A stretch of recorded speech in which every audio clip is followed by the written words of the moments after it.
السلام علیکم دوستوں، کیسے ہیں آپ سب؟ شیر ڈرامہ میں جیسا کہ آپ نے دیکھا، فجر کامیاب تو ہو گئی شیر کو بھگانے میں، لیکن جیسے ہی اس نے شیر کو وہاں سے بھگا دیا، وہیں پر 1 گھنٹے کے بعد اس نے ریزائن دے دیا ڈاکٹر رنگو والا کو اسی بات پر ڈاؤٹ ہو گیا، ڈاؤٹ نہیں بلکہ یقین ہو گیا کہ بھی فجر نے اسے وہاں سے بھگایا، کیونکہ اسے پتہ ہے یہ اس کے دشمن کی بیٹی ہے، بدلہ لینے کے لیے شیر کو اس نے وہاں سے لے گئی ہے، لیکن انہیں یہ نہیں پتا کہ اس نے بدلہ نہیں لینا ہے، شیر کی جان بچانی ہے، انسانیت کے ناطے سے اپنا احسان اتارے گی۔ لیکن وہیں پر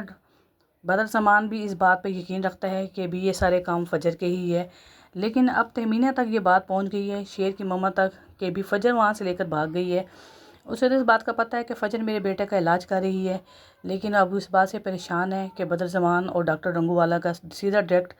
گیا ہے نشانہ فجر پہ کہ فجر لے کر بھاگی ہے، اس بات کو لے کر وہ پریشان ہے۔ اور تہمینہ کو یہ بھی پتہ ہے کہ بھی اس کے اوپر اب کیس کیا جا رہا ہے، FIA کی نکال دی ہے اس کے خلاف، لیکن گھر میں بیٹھ کر وہ یہی کہہ رہی ہے کہ اس نے آہت اور فہد کو نہ اٹھایا، جو اس کے دشمن تھا، جو اسے بھگا کر لایا تھا، شیر ہی کو کیوں اس نے اٹھایا، شیر کو پھر ہاسپٹل سے کیوں نکالا، اس نے اگر مارنا تھا میرے بیٹے کو تو انجیکشن دے کر بھی مار سکتی تھی، بھگا کر لے کے جانے کی کیا وجہ ہے، شاید شیر خود بھاگ گیا ہو۔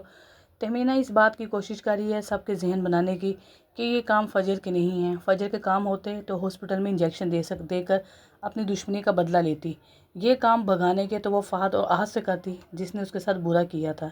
تو یہ بات سن کر عتیقہ اٹھو اور شیر کی کزنیں ساری سوچ میں تو پڑ گئی کہ یہ بات تو تایم امی ٹھیک کر رہی ہیں۔ وہیں پر بدر زمان نے پولیس بھیج دی، ڈاکٹر رنگو والا اور بدر زمان نے پولیس بھیج دی